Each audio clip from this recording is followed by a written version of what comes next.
The war brewing between the AFL coaching hierarchy and the league office is hitting a breaking point. We are now at the stage where senior coaches are calling those out in charge to change measures around the soft cap to make sure the people developing and coaching the league's players are getting paid what they deserve.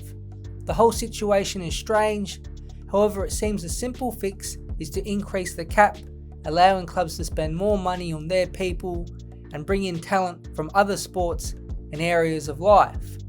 So why hasn't the AFL done anything, and why are they relatively quiet on a situation that is frustrating all of the clubs?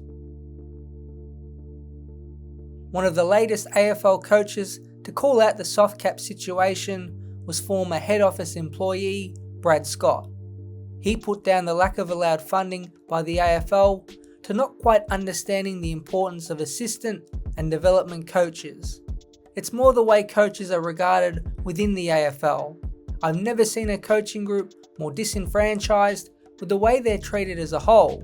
While the game is blossoming and the game is in great shape, the AFL have clearly said what their priorities are, and coaching and football departments are low on that priority list. He further went on to say not only will the AFL lose good coaches, but will find it increasingly difficult to gain ones in the form of retired players or those from other industries. Talk to the Players Association about pathways for players into coaching, and their feedback is solid. Players don't want to do it. They see what the coaches are doing and they don't want to do that. They see the benefits in terms of the career and coaching versus the challenge it throws up, and they're voting with their feet and choosing not to pursue it. Craig McRae, Luke Beveridge and Chris Fagan have been some of the other highly vocal big names to take issue with the soft cap. So in terms of the actual numbers, how much is the current soft cap and what was it in the past? The current soft cap for football departments is roughly $7.6 million. Now take into account that the senior coach's salary can be deducted by 20% in this figure. Before the pandemic and the slashes to football all around, the soft cap was up to $9.68 million. It's a huge drop off of $2 million since the end of the pandemic and return to normal football crowds, but it hasn't seen the soft cap been increased a lot. In the past 5 seasons, it's risen by a measly $400,000. Despite record crowds, membership, TV ratings, and the overall health of the sport at the top level, the AFL has decided to not put back dollars into clubs' football departments. The decrease of $2 million is a big deal. Not only could current assistant coaches and others get a pay increase of up to $100,000, but multiple staff could be employed, whether through the medical field, football side, or overall management, easing the load for everyone else. But let's stick with the assistant coaches, where much of the focus on the limitations on the soft cap have been. They do a lot of the heavy lifting. The Age recently spoke to key assistants, both named and anonymous, on the challenges they face in their job and the feeling of a lack of reward by the AFL. It does highlight the little parts of being an assistant that us fans don't see or really appreciate. Chad Corns, a senior assistant at Port Adelaide, detailed his role after a game. Corns gets home from a night game close to midnight, codes half that game until 3 a.m, and then spends the day off with family, before 6 hours are spent finishing coding and reports.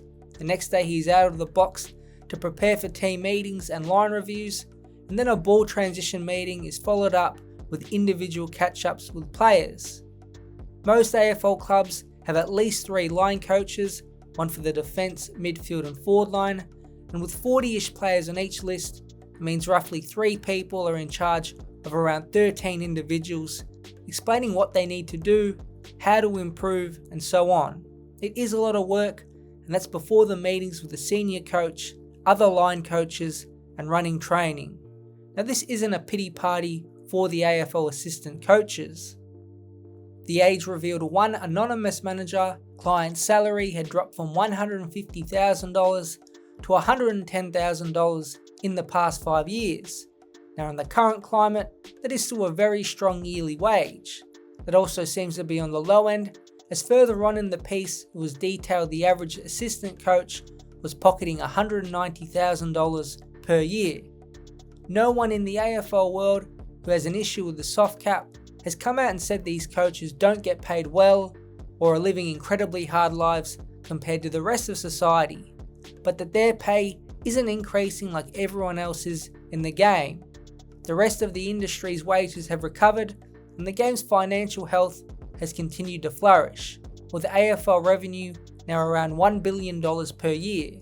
The AFL's 10 senior executives were paid a combined $10.4 million in 2024, and the average CEO wage is now higher than that of senior coaches.